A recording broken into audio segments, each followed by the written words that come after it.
Hello, this is my project presentation for National College of Ireland, and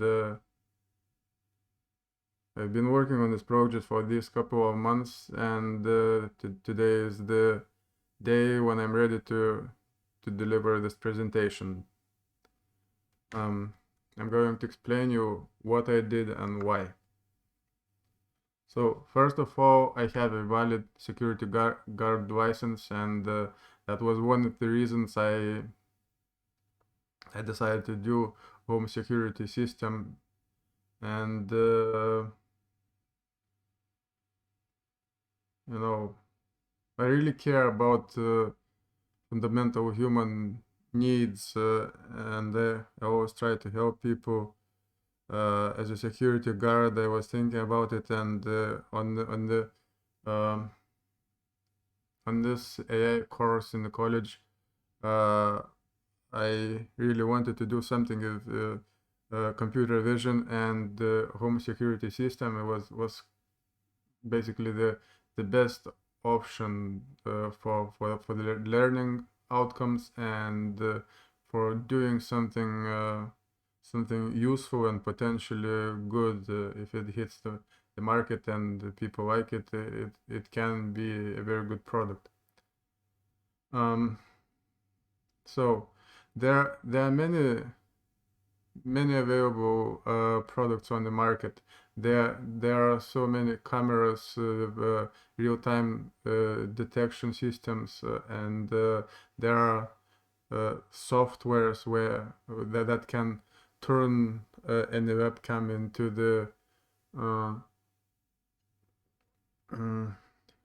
the home security camera. But there are always some issues. Like if you are looking for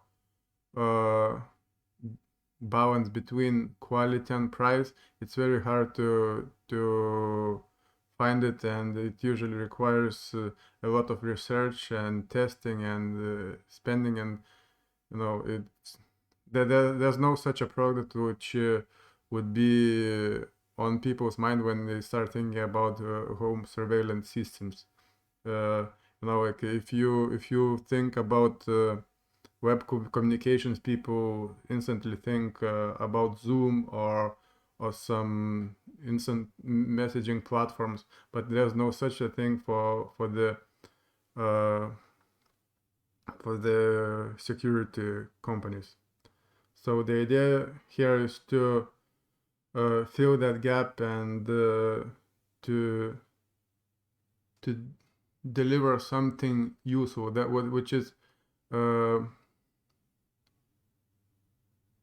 which is reliable and simple to use. So anyone could start using it.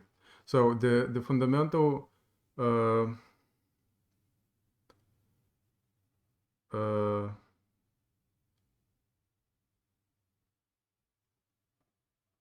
fundamental technology is artificial intelligence here. It is detecting people in real time using the camera. In my case, it's a webcam connected to the computer. And once the person is detected, the script is sending the Telegram message to notify the person that there's a potential intrusion in the premises. So that's a very simple approach, and it's really useful.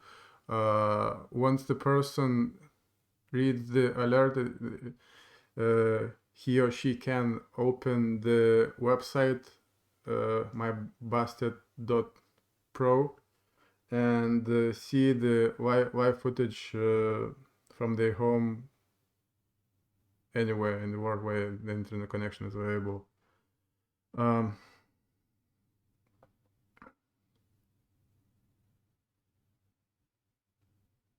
So more about existing products. Like there are systems that are pretty good. They have interfaces, but they don't have that personal touch, that instant communication in the interface which is familiar to the people. So the instant messaging is something that most people are using. So it can be not only Telegram, it can be Facebook Messenger or WhatsApp, and it will be if the product is going to grow, and there's a plan to give an option for the people to choose different messaging platforms. So there's a problem, real problem in choosing what to use.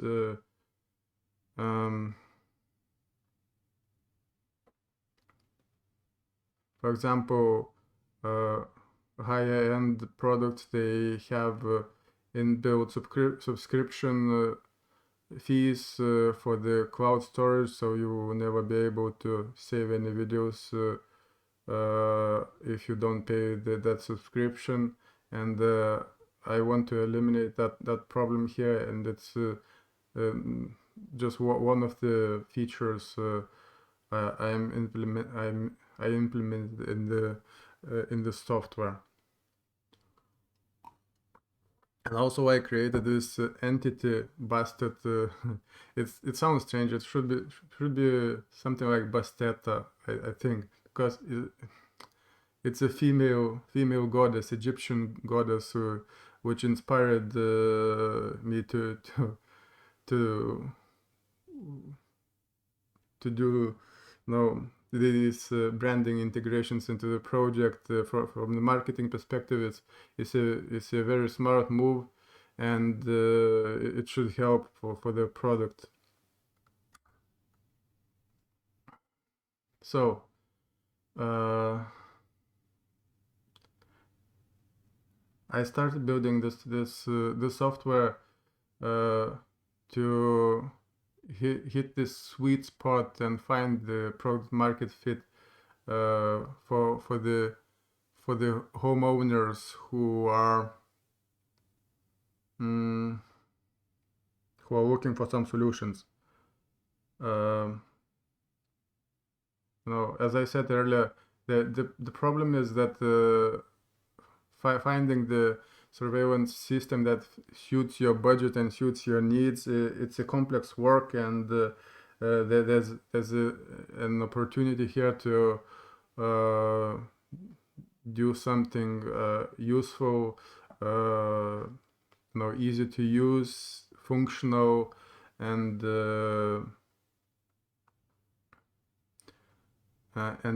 interesting, engaging, because these tactics like branding and some other interesting features like saving videos of the automatically detected animals in the back garden. It just adds up to the user experience, and that's what I'm trying to achieve. It's not only functions that are delivered, but it's how it's delivered. Non-functional requirements are more on the psychological dimension.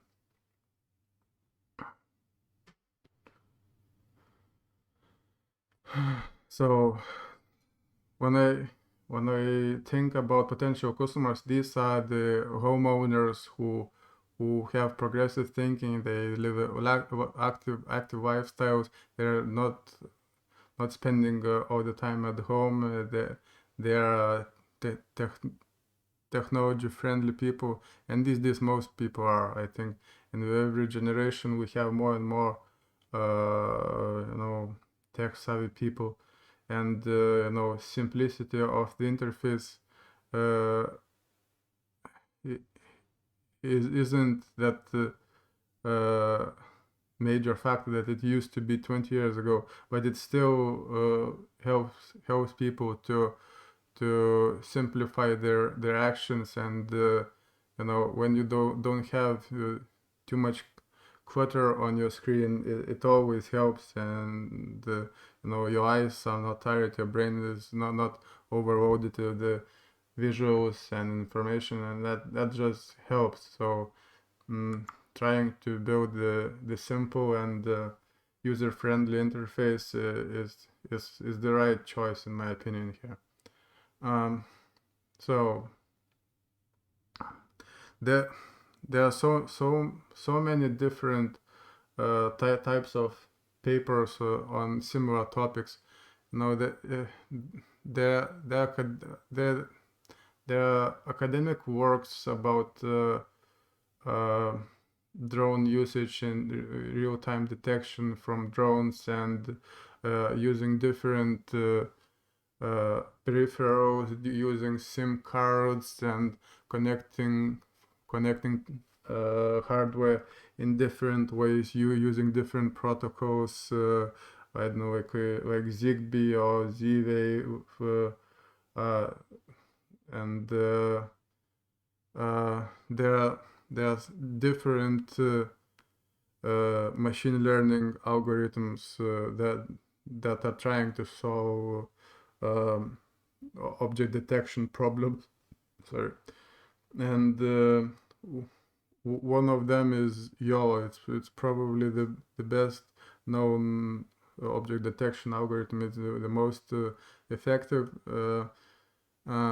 It's based on convolutional network, neural network architecture, but these days they also are mixed with some transformers, because transformers recently proved they can do a lot. So people are experimenting and mixing and matching all the possible technologies to find the best solutions for every use case.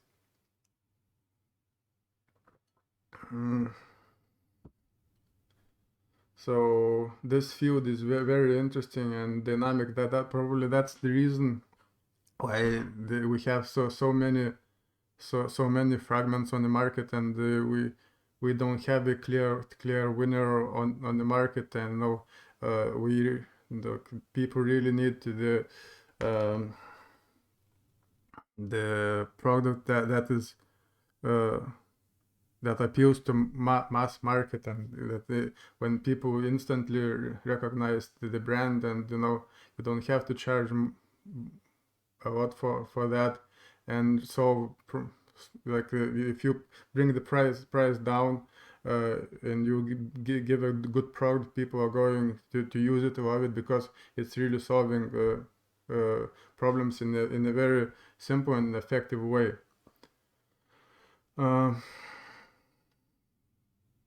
So I'm coming back to the marketing again.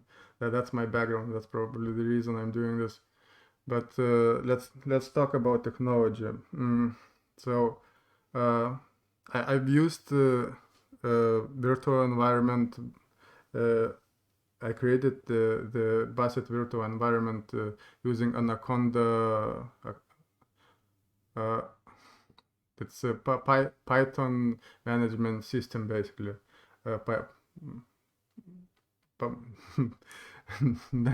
Management system of Python packages, and it was very useful. It proved a very good tool.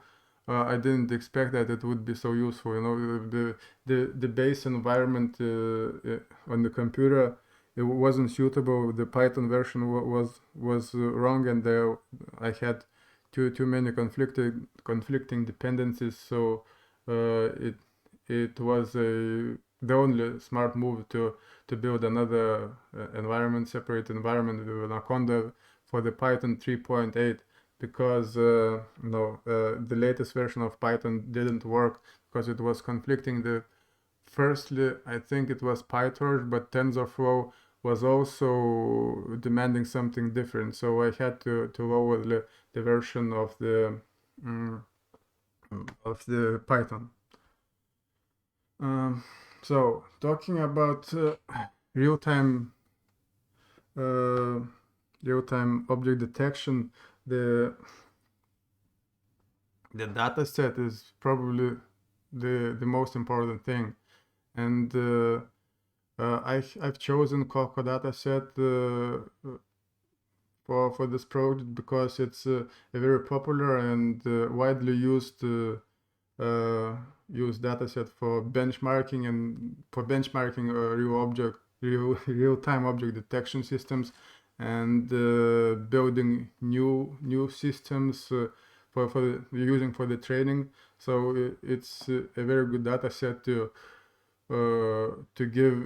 provide information to the AI model about people and bunch of other objects. There are 80 classes in Coco dataset, and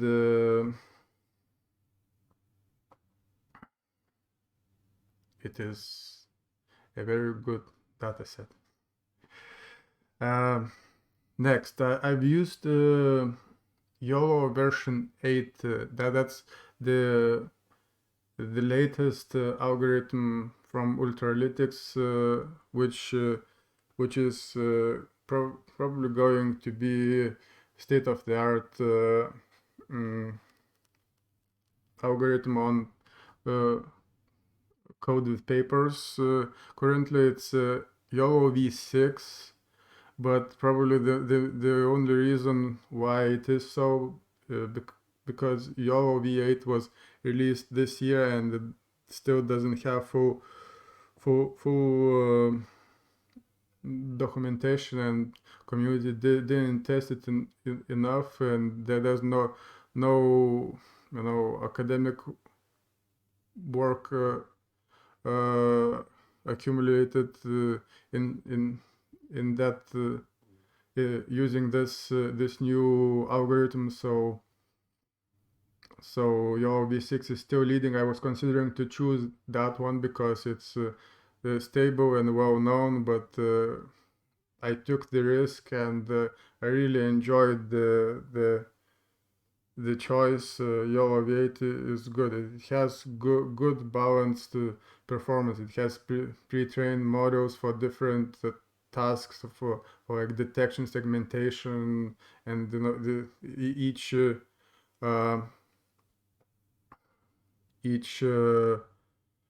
type of task has different sizes of the model. Like there are five sizes: nano, small, large, extra large, and medium, probably. So you can take those models and use them as they are. If you have small device, if you have limited resources on your machine, you can use something like Nano. But if you working on a big problem and you have cloud computing available, so you can go extra large and do different tasks. By the way, YOLO v8 recently added a new capability. It's about pose detection, detection of person pose, and it should be very good for the future development of Bastet, because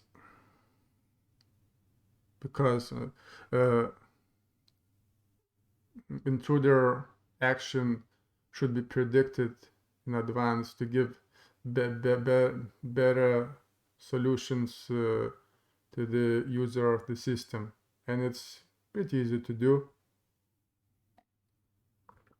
So YOLO v8 is a powerful tool. OpenCV is one of the fundamental libraries used in machine learning, specifically in computer vision. It's for the image processing and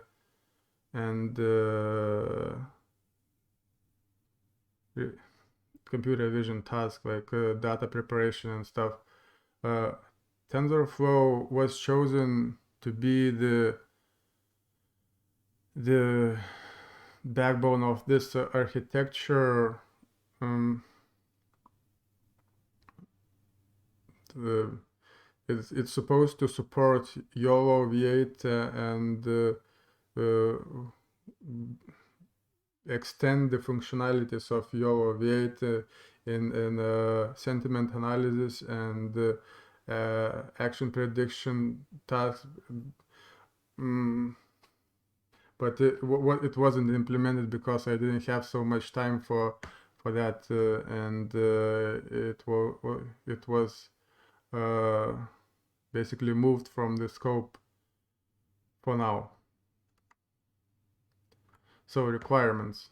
We already talked about user requirements like expectations of the person. People need something simple, effective, and usable. That's why I have usability on this list.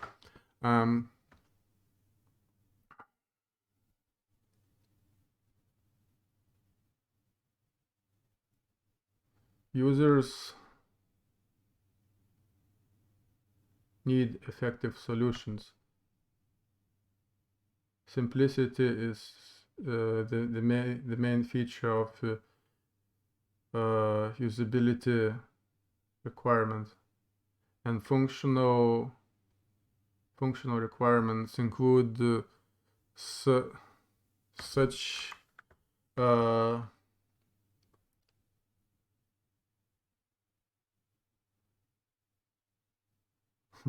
such solutions as detection of the intruder and sending the alerts and allowing the homeowner to access a website and see the real-time camera feed.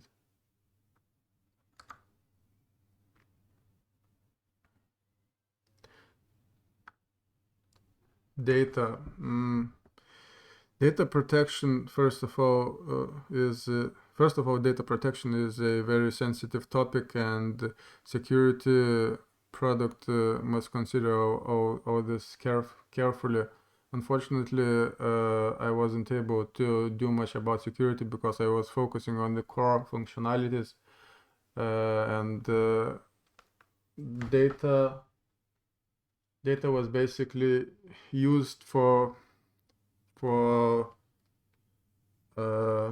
AI training and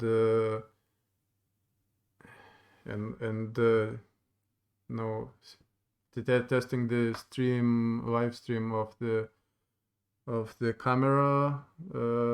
So these were the points where data was used, and the thing about requirements of the dataset is that you have to understand the structure of annotations in it.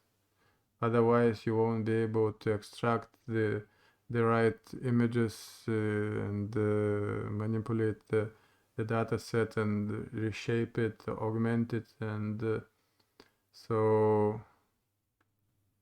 that's on the development side. But from the perspective of the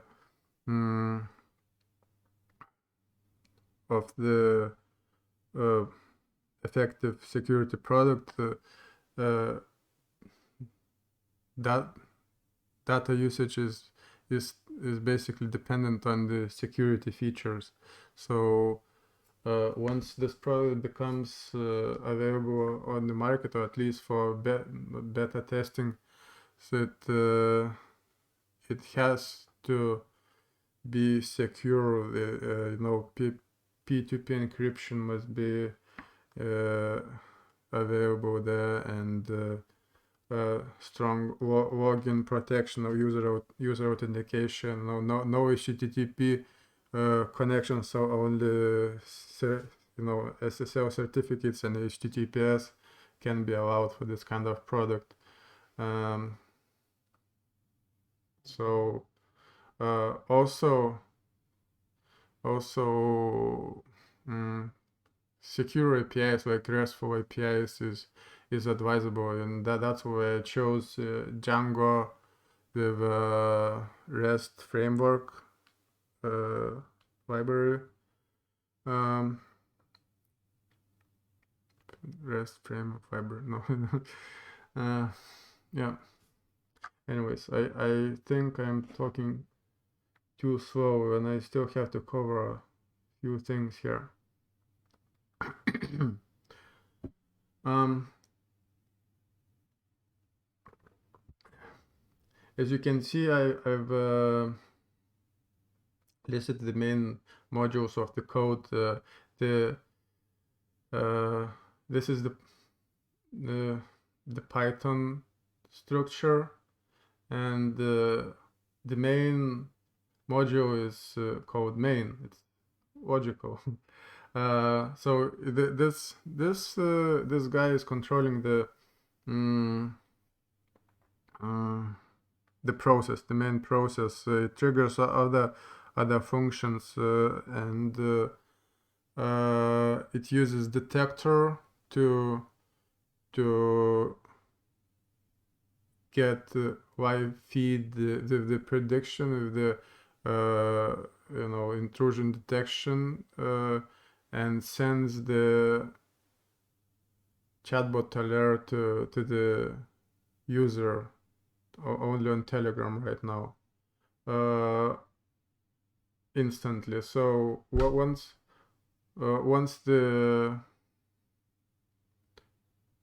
the camera detects something, user is notified, and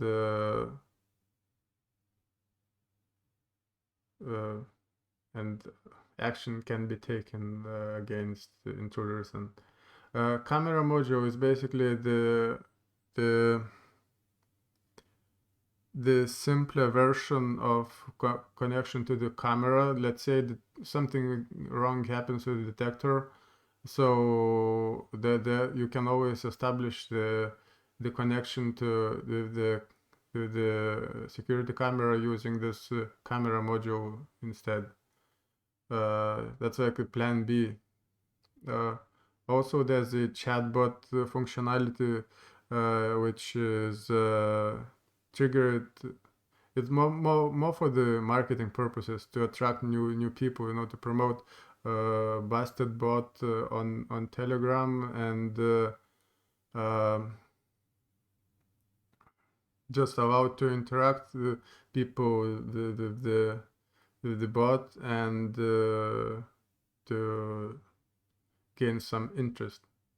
I think the conversation which starts by the start command, it's pretty interesting, and I would love to continue that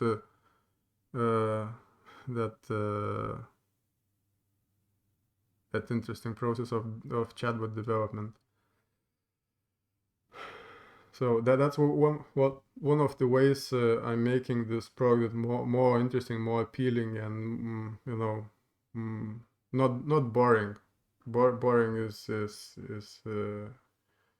the killer of many serious products. Like you can build something useful, but still provide some humor, and provide some relaxation, psychologically reduce the tension of the users, and they're gonna love this product more, because it will be like the entity, like some sort of digital entity who is a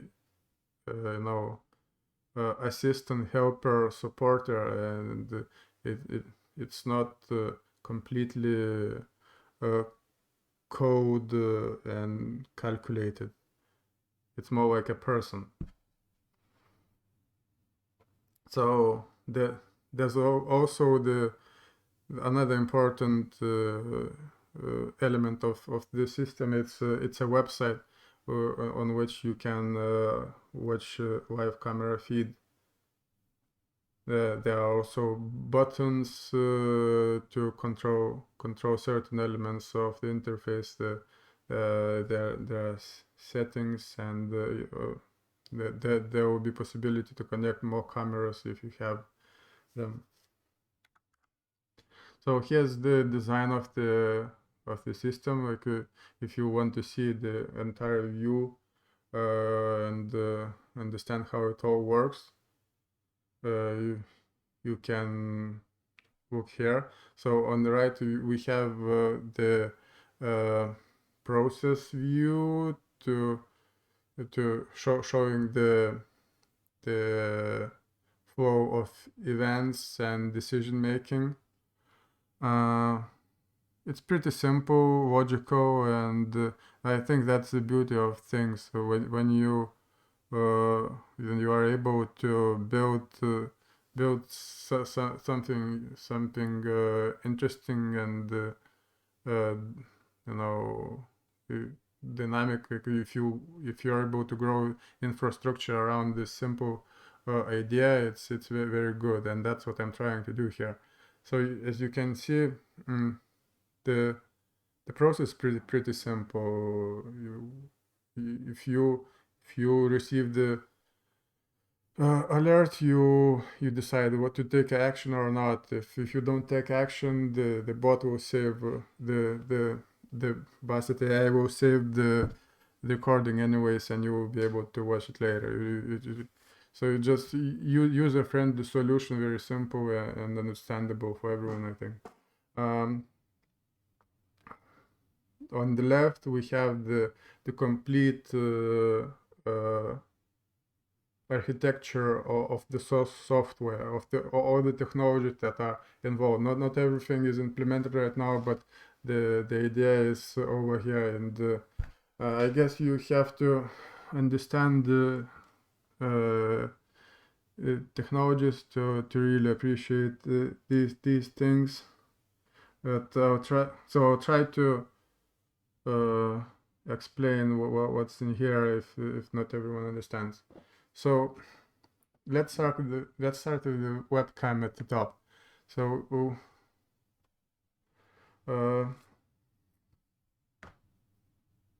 it sends the signal, and the OpenCV is capturing the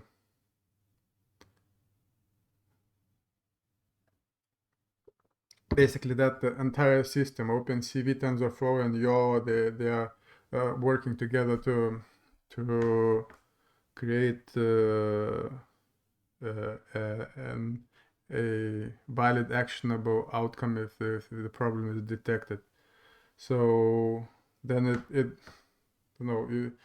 basically OpenCV, TensorFlow, and YOLO, these are machine learning, deep learning algorithms that are here to be the brain of everything. That's the core element of the system. And then the process goes into Django, which is a web framework which is used for the backend development here, and it basically distributes information between database storage and various devices. And as you can see, that there's a structure for the front end. It's Vue and Bootstrap. Vue is a framework for front end development, and Bootstrap is a styling library, or maybe framework. I'm not sure how to classify this, but it's basically creating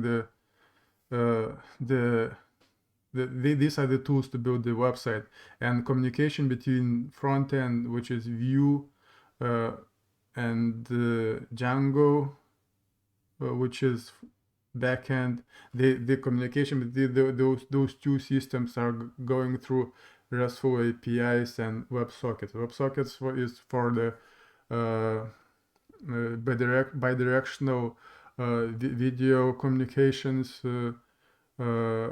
and RESTful APIs is the secure way to send requests from the user interface from the website to the backend and record them to in the database, or take some other action and bring the result to the user. And as you can see, it's all wrapped in the Google Cloud. Right now, I was working on my local machine, but in the future, this project is going to be hosted on a Google Cloud, and that's why it's here. And the Docker is also on another layer which encapsulates the system.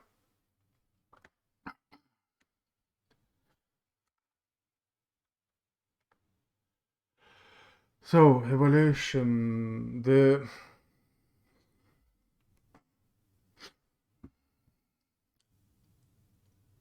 hmm, the metrics I had to choose were precision and recall, and the results weren't weren't very good. Pre- Precision was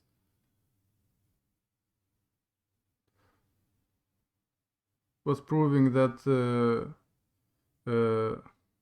the model is confidently predicting, detecting the stuff, but recall was suffering for some reason, and I believe this is because uh, I didn't I didn't I didn't do a good job preparing data and understanding its structure. The you know the balance, the transformations between one type of annotations, which is Coco dataset in JSON format,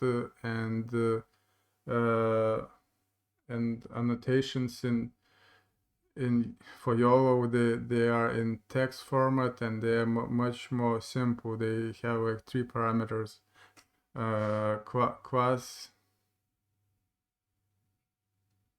class, center of the object, and the size of the bounding box. Well, but the Coco dataset, Coco annotations, they have much more complex data structure there. I downloaded actually uh, special annotations for YOLO V8. These are already in text format, but there's still something wrong, and I believe I missed some important things there, and it just it felt like the model couldn't communicate properly the data set while training. Something felt wrong. Like I was able to do to achieve some results. I mean, the people are being detected by the camera, but the recall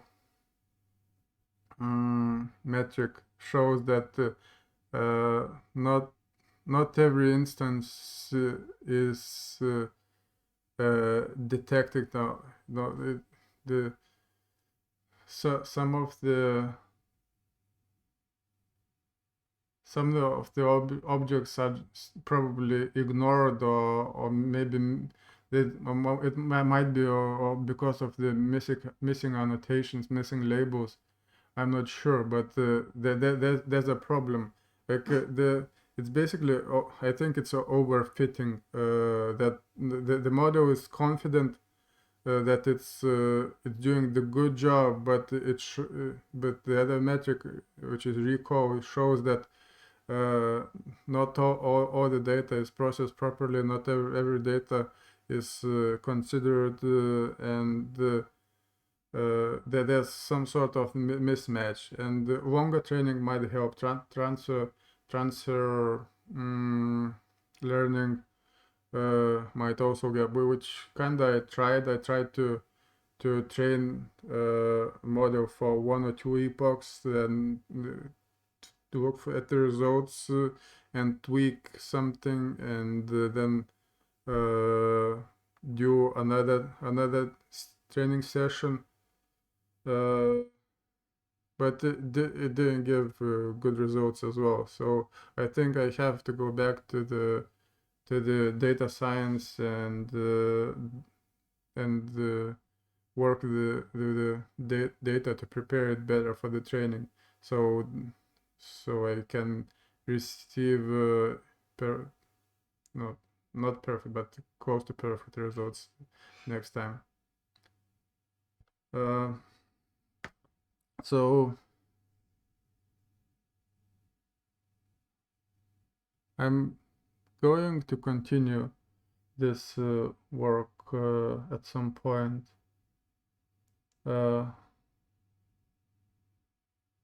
I'm really interested in developing something useful, and this is the challenge of what I love. I enjoyed this period in the college. Like I had some panic attacks, frustrations, and sometimes I felt hopeless about when facing some coding issues, or something goes wrong and you just don't understand why. That's frustrating. But on the other hand, building something what you only